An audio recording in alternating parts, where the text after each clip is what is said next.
Bisa didengar? Bisa Raffi. Biasanya kasih, jadi di sini kami dari akan membawakan presentasi kita mengenai nilai-nilai subkultur. Namun,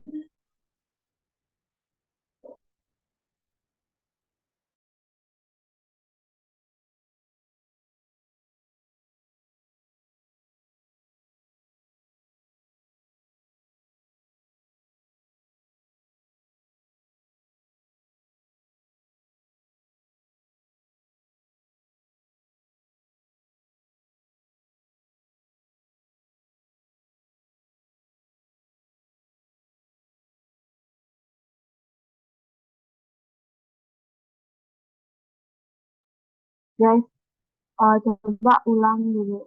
Kayaknya sinyal Rapinya jelek deh. Kalau itu ulang buat link ya. Misalnya kalau record ulang lagi, takut.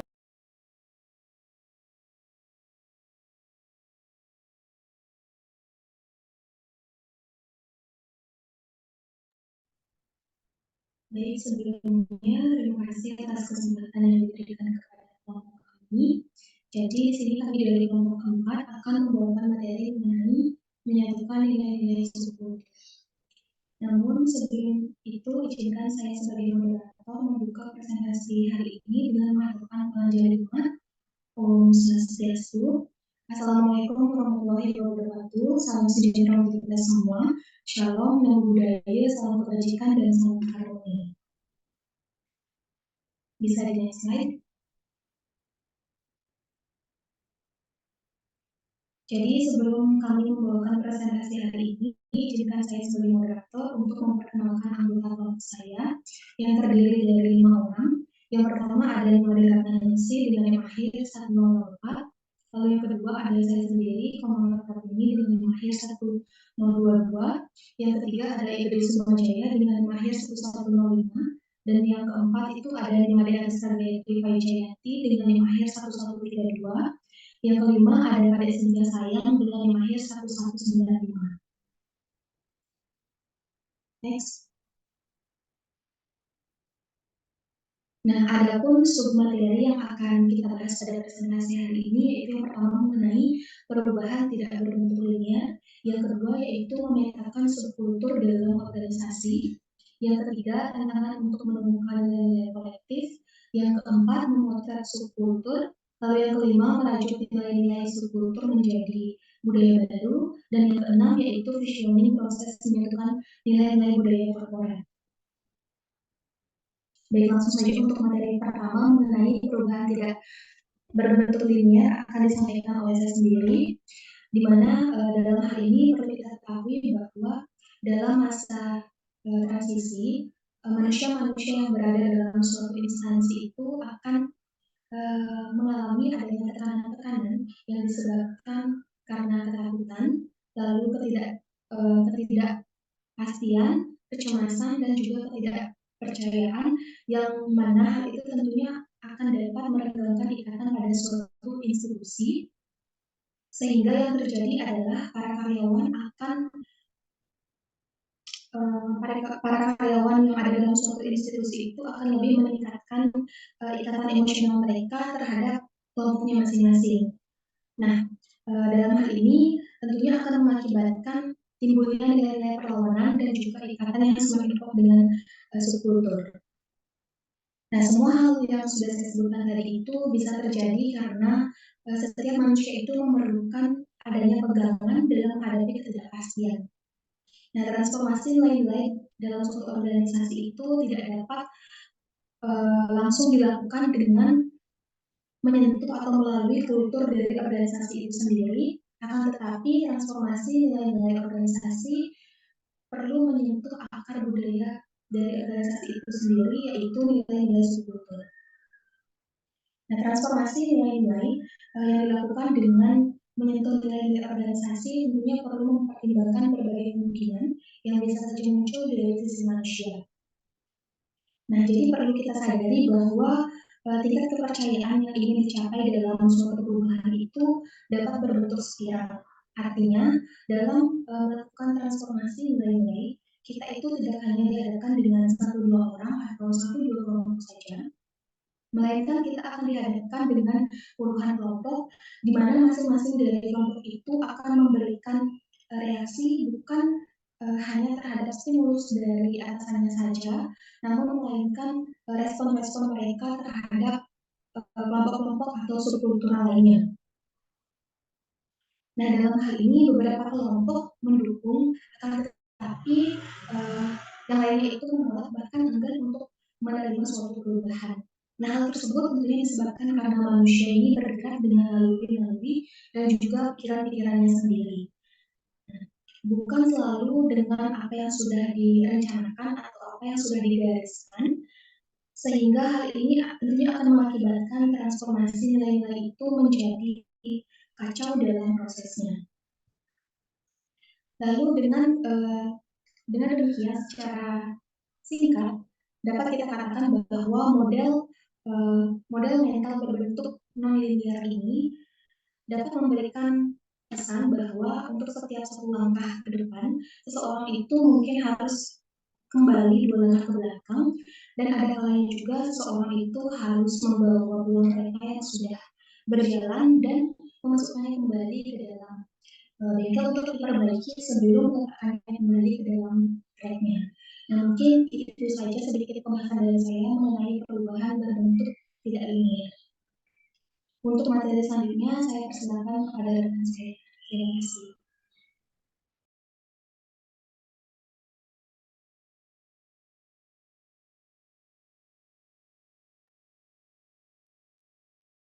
Baik, terima kasih atas waktunya. Di sini saya akan menjelaskan mengenai memetakan subkultur dalam organisasi. Nah, pemetaan subkultur organisasi ini dapat dilakukan dengan mengidentifikasi nilai-nilai kelompok kecil dalam suatu organisasi. Nah, dalam masa transisi, budaya perusahaan atau institusi terpecah-pecah ke dalam budaya kelompok-kelompok. Nah, pada Departemen Keuangan, misalnya seperti yang dikenal sebelum tahun 1980-an, masing-masing direktorat memiliki subkultur sendiri-sendiri. Nah, kita akan mengenal subkultur kantor pajak yang berbeda dengan subkultur lapangan, yaitu istilah bagi kantor pusat Departemen Keuangan yang terletak di Lapangan Banten, Jakarta Pusat. Direktorat ini mempunyai kultur yang berbeda pula dengan kultur pada direktorat bea dan cukai, kantor pemerintahan negara, dan seterusnya.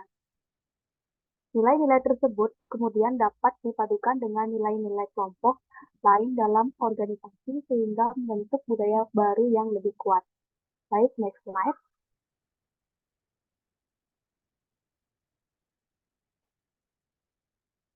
Baik, untuk selanjutnya yaitu tantangan untuk menemukan nilai-nilai kolektif.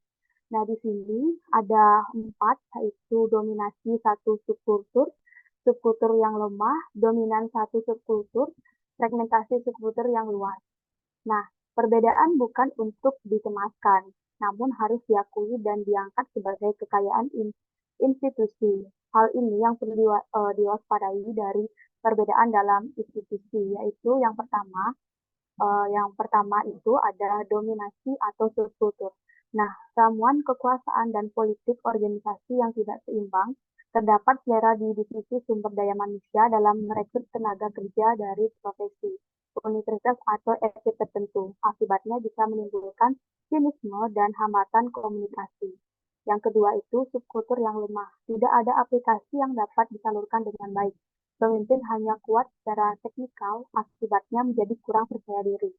Yang ketiga, dominasi satu subkultur. Terlalu banyak nilai-nilai atau kelompok-kelompok dengan nilai-nilai sendiri, agak sulit menyatukan organisasi dan organisasi harus bekerja keras untuk menemukan jati dirinya serta spirit kesatuan. Yang terakhir yaitu fragmentasi subkultur yang luas. Nah, pergantian pemimpin berkali-kali tanpa revisi yang jelas dengan interest masing-masing yang berbeda. Losing resolution merger yang prosesnya berlarut-larut lambat yang menghancurkan nilai-nilai lama dan tak ada yang menaruh minat terhadap reintroduksi nilai-nilai baru. Hal ini menyebabkan terjadinya kevakuman budaya. Nah, tantangan terbesar seorang transformer nilai-nilai adalah mencari cara terbaik untuk menggabung-gabungkan nilai-nilai tersebut. Hal itu butuh kesabaran, ketekunan, kecerdasan, dan tentu saja integritas. Perjalanan mulai dari melihat, percaya, bergerak, dan merumuskan nilai-nilai kolektif adalah proses yang panjang dan melatihkan penuh dengan detail dan tidak mudah. Hanya orang-orang yang memiliki jiwa kenegaraan yang mampu membangunnya secara utuh. Tetapi sekali ia peroleh dan diterima oleh critical mass, organisasi akan memberikan buah-buah yang unggul secara berkelanjutan. Dia akan sangat menentukan kinerja organisasi di masa depan. Siapapun yang dapat memimpinnya. Nah, mungkin sekian yang dapat saya sampaikan. Untuk waktu dan kesempatan saya kembalikan ke moderator. Terima kasih.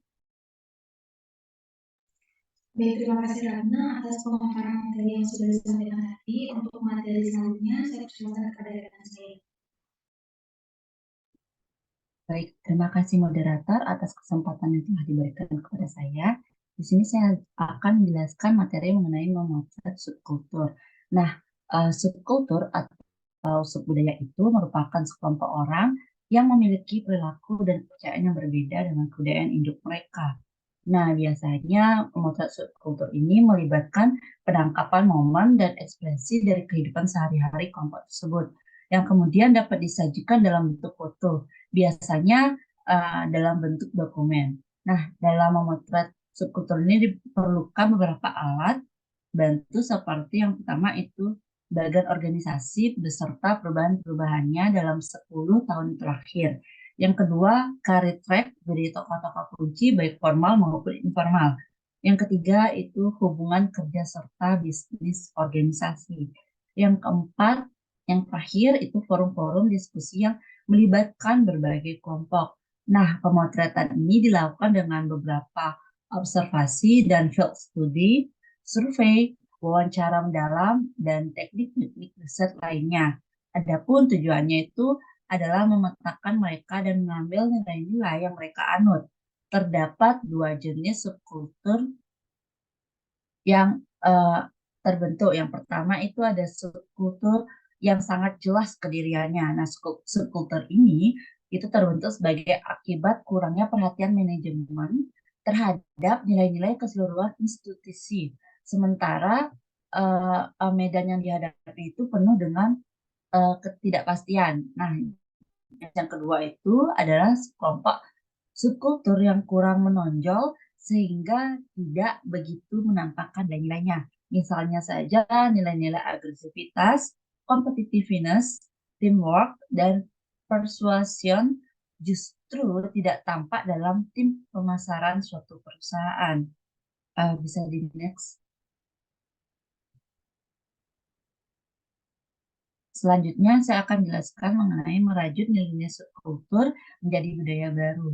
Nah, merajut nilai-nilai subkultur menjadi budaya ini itu melibatkan proses mengintegrasikan elemen-elemen subkultur ke dalam kerangka budaya yang lebih luas. Nah, ini biasanya menjadi bentuk penciptaan identitas budaya yang unik dan beragam. Untuk menyatukan nilai-nilai budaya yang dominan dalam masing-masing subkultur atau membuat sebuah pernyataan budaya menjadi kaya nilai dan bermakna, maka perlu dirumuskan dengan memerhatikan hal-hal yang akan saya jelaskan. Yang pertama itu harus dialogis. Nah, harus dialogis ini itu dengan penyatuan nilai disusunnya dengan mempresentasikan nilai pada masing-masing subkultur dan subkultur lainnya. Yang kedua itu harus partisipatif. Nah, presentasi ini disajikan oleh pemilik dari nilai tersebut. Yang ketiga itu harus memberi ruang terhadap buy-in proses, yang dimana ini proses ini harus bisa membuat semua pihak itu merasa memiliki, maka mereka akan memakainya dan menjualnya pada yang lain. Yang keempat itu harus kaya ceria. Nah, supaya bermakna, maka usahakanlah memakai kalimat cerita karena mampu membuat manusia itu berimajinasi terhadap organisasinya. Yang kelima itu harus praktis dan mampu dijabarkan ke dalam elemen-elemen budayanya. Nah, pernyataan budaya itu harus dapat diturunkan ke dalam bentuk praktis yang menjiwai apa yang tersirat dalam praktik tersebut. Nah, yang terakhir, yang keenam itu harus orisinal dan berbeda. Nah, pernyataan budaya ini harus berasal dari sebuah proses sejarah asli institusi tersebut. Oleh karena itu, pembentukan budaya korporat ini memerlukan peran serta pihak dalam pembentukan semacam titik temu antar subkultur dan penyatuannya. Nah, proses seperti ini itu memerlukan kepemimpinan yang kuat, konsisten, dan tujuannya yang jelas. Nah, salah satu caranya itu dengan membentuk kelompok kerja dan kemudian menyatukannya sebagai semacam forum bisnis. Mungkin sekian materi yang dapat saya jelaskan. Untuk waktu dan layar, saya kembalikan kepada moderator. Terima kasih. Baik, terima kasih Gayatri atas penyampaiannya. Untuk materi selanjutnya, saya persilakan kepada rekan saya. Terima kasih. Baik, terima kasih atas kesempatan ini. Dari sini, saya akan menjelaskan materi Visioning, di mana fokus menunjukkan mengenai budaya korporat. Visioning merupakan sebuah proses yang menunjukkan mozaik-mozaik nilai dari masing-masing subkultur menjadi sebuah semacam budaya yang diberikan tingkat-tingkat. Proses ini dapat disebut sebagai perjalanan yang dimana memiliki tiga tahapan. Tahapan di dalamnya yang pertama merumuskan nilai-nilai masing kultural dan fokus pada tahap ini tidak dijelaskan yang kemudian proses perumusannya dilakukan, nilai-nilai yang dilakukan tersebut kemudian diproses pada tahap kedua, di mana tahap kedua membawa nilai dari subkultural tersebut ke dalam sebuah forum untuk menemukan nilai-nilai bersama. Proses ini bertujuan untuk membangun trust di antara blok-blok subkultural yang berbeda-beda. Hal tersebut dapat dilakukan dengan cara diskusi dalam sebuah forum yang bahasanya adalah asal mula munculnya nilai tersebut, jati diri kelompok, simbol-simbol kelompok, kisah-kisah tentang pergaulan keputusan maupun yang lain. Dan tahap yang terakhir yaitu memperkaya nilai-nilai dan fungsi organisasi ke depan dan menemukannya ke dalam strategi budaya. Nah, setelah melakukan proses kedua, nilai-nilai yang telah ada yang disepakati kemudian dikumpulkan untuk menjadikannya sebagai sebuah budaya dalam suatu organisasi. Perbedaan dalam tersebut merupakan sebuah aturan yang namun dapat disebut sebagai perekat atau fakta sosial yang dapat mewarnai budaya organisasi atau budaya korporat dalam organisasi. Kemudian untuk proses tahap pertama yang telah dijelaskan di atas, sedangkan yang kedua harus dimulai dengan upaya membangun di antara proses kultural berbeda. Dalam itu dimulai presentasi dan diskusi dalam forum bisnis kultural yang membahas antara lain atau melakukan kelompok, jadi diri kelompok, simbol-simbol kelompok, usaha selama bekerja, ritual yang mewarnai kelompok, bahasa yang digunakan, disiplin, cara kerja, pandangan terhadap kelompok lain, pandangan 12 tahun ke depan dalam tempo 2 tahun ke depan apa yang harus diharapkan dari institusi, pandangan 5 tahun ke depan, serta kontribusi budaya kesimpulan apa saja yang menurut budaya ini dapat menjadi bagi institusi. Sekian dari materi yang dapat saya bawakan. Baik, terima kasih Cynthia atas pemaparan materi yang telah disampaikan tadi. Untuk materi terakhir akan disampaikan oleh rekan saya. Terima kasih. Baik, terima kasih atas kesempatannya. Di sini kami mengangkat studi kasus mengenai PT Kereta Api Indonesia. Nah, di mana PT Kereta Api Indonesia ini melakukan sebuah proses perubahan. Nah, awal mulanya pada tahun 2000 perusahaan sudah berbentuk PT Persero. Tetapi perusahaan tidak pernah untung akibat pengelolaan perusahaan yang kurang tertata dengan baik. Nah, mengingat PT memiliki tujuan untuk mendapatkan profit, tetapi pada waktu itu tetap merugi. Setelah dilakukannya beberapa perubahan, seperti pergantian direksi pada tahun 2009, akhirnya memicu terjadinya berbagai perubahan yang lebih baik. Selain itu, peran pemerintah sangatlah penting karena PT KAI merupakan perusahaan milik negara, sehingga pemerintah sebagai regulator atau yang mengatur perusahaan PT KAI, sedangkan PT KAI yang menjalankan perusahaan tersebut. Nah, di dalam proses perubahannya, ada beberapa perubahan-perubahan yang dilakukan oleh PT KAI. Yang pertama yaitu ada perubahan dalam struktur organisasi, yang kedua ada perubahan infrastruktur, yang ketiga ada perubahan pelayanan dan kenyamanan penumpang, yang keempat ada perubahan budaya organisasi, yang kelima ada perubahan dari segi bisnis atau usaha perusahaan. Nah, di dalam menjalankan semua perubahan tersebut, tentu perusahaan PT KAI mendapatkan beberapa hambatan. Nah, di sini hambatannya itu ada dua, ada dari pihak internal dan pihak eksternal. Nah, pihak internal itu merupakan orang-orang yang berada di dalam organisasi atau perusahaan yang berhubungan langsung dengan organisasi atau perusahaan. Nah, di dalam kasus ini, pihak internal di PT KAI merupakan karyawan perusahaan. Nah, tidak sedikit melakukan sebuah penolakan karena menurut mereka perubahan tersebut akan berdampak bagi mereka, baik berdampak terhadap tingkat kesulitan kerja, waktu kerja, dan lain-lainnya. Nah, sehingga karyawan-karyawan yang tidak bisa beradaptasi tersebut tidak sedikit juga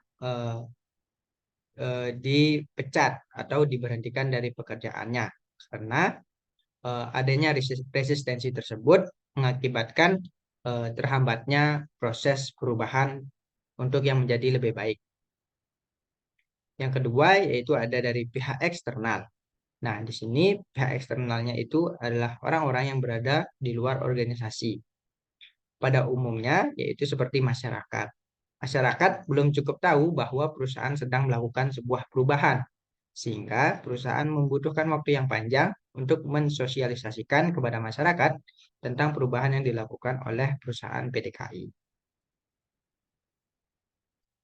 Dari segala perubahan dan menjalani beberapa hambatan, nah menujulah kepada bagaimana sih pengaruh perubahan bagi PT KAI PT KAI.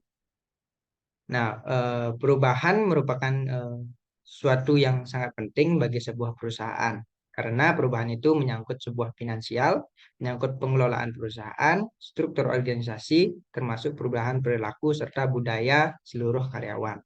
Karena pada dasarnya di dalam PT Kereta Api Indonesia ini merupakan perusahaan milik negara, sehingga pola pikir karyawan masih berpikir birokrat karena karyawan menganggap dirinya sebagai pegawai pemerintah.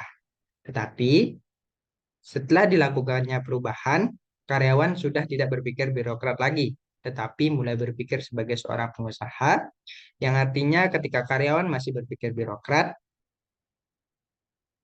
karyawan atau pegawainya meminta dirinya untuk dilayani atau kurang memperhatikan terhadap konsumen. Berbeda ketika karyawan sudah berpola pikir sebagai seorang pengusaha, mereka akan menerapkan sistem jemput bola, yang artinya konsumen merupakan prioritas layanan utama perusahaan. Nah,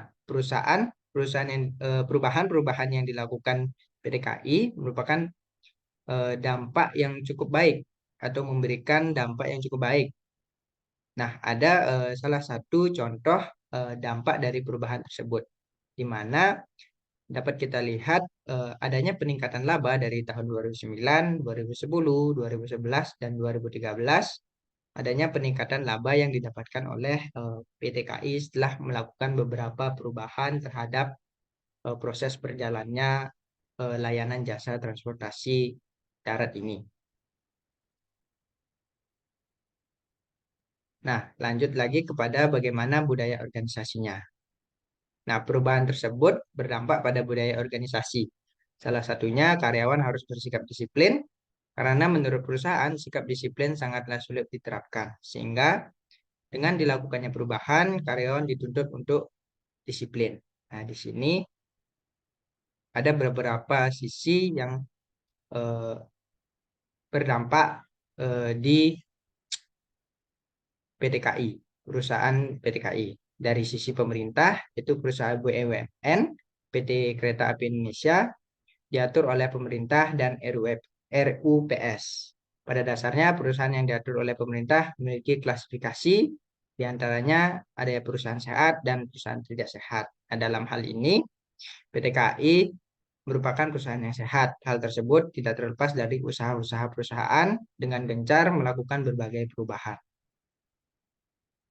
Nah, dari sisi kesejahteraan karyawan, perubahan yang dilakukan oleh perusahaan PT KAI tidak hanya memberikan dampak baik bagi perusahaan, tentu hal ini juga berdampak terhadap kesejahteraan karyawan. Nah, dalam hal ini kesejahteraan karyawan lebih baik dibandingkan sebelumnya. Meskipun pada kenyataannya kesejahteraan karyawan itu bersifat relatif, tapi setidaknya lebih baik dibandingkan sebelumnya. Nah, dari sisi kebijakan perusahaan, dengan ditetapkannya berbagai perubahan-perubahan yang seperti saya paparkan di atas, perusahaan menetapkan kebijakan kepada karyawan untuk menunjang tercapainya perubahan yang diharapkan perusahaan. Nah, di antaranya bagaimana? Di antaranya adalah pegawai harus menguasai tugas pokok dan fungsinya. Yang kedua, harus kompetensi pada bidangnya masing-masing. Yang ketiga, harus disiplin. Yang keempat, memiliki integritas, karena tanpa adanya integritas, perusahaan sulit maju atau berkembang karena mementingkan kerja sendiri. Nah, itulah dari studi kasus yang kami angkat mengenai perusahaan PT KAI dengan melaksanakannya proses perubahan terhadap perusahaannya. Itu saja dari saya kembalikan kepada moderator. Terima kasih. Baik, terima kasih semua sudah menyampaikan materi terakhir kita mengenai materi presentasi kali ini itu mengenai menyatukan nilai-nilai subkultur. Nah, sebelum saya untuk presentasi hari ini, saya akan menyampaikan kesimpulan dari materi yang sudah kita sampaikan tadi. Di mana menyatukan nilai-nilai subkultur dalam organisasi itu merupakan suatu langkah strategis untuk mempromosikan kerjasama, pencapaian tujuan bersama, dan juga menciptakan lingkungan kerja yang inklusif. Nah, dengan memahami dan juga menghargai beragam nilai yang dimiliki oleh subkultur dalam suatu organisasi, tentunya hal tersebut dapat membentuk sinergi yang kuat antar anggota tim, baik itu individu maupun kelompok. Nah, keselarasan nilai ini tentunya akan mendorong produktivitas, kreativitas, dan juga pemecahan masalah yang lebih efektif, serta meningkatkan atmosfer di mana setiap individu itu akan merasa diakui dan juga diterima dalam suatu organisasi. Nah, selain itu, integrasi nilai-nilai subkultur ini juga dapat menguatkan identitas organisasi secara keseluruhan, memperkaya budaya perusahaan, dan juga memperkuat daya tarik untuk berbagi gagasan dengan anggota tim. Baik, mungkin sekian kesimpulan yang dapat saya sampaikan. Jadi karena sesi presentasi kita hari ini sudah selesai mengenai materi menyatukan nilai-nilai subkultur, maka dari itu saya tutup presentasi kali ini dengan mengatakan kata Santi, Om Santi, Santi, Santi, Om. Wassalamualaikum warahmatullahi wabarakatuh. Salam sejahtera untuk kita semua. Shalom, nama budaya, salam kebajikan, dan salam harmoni. Terima kasih.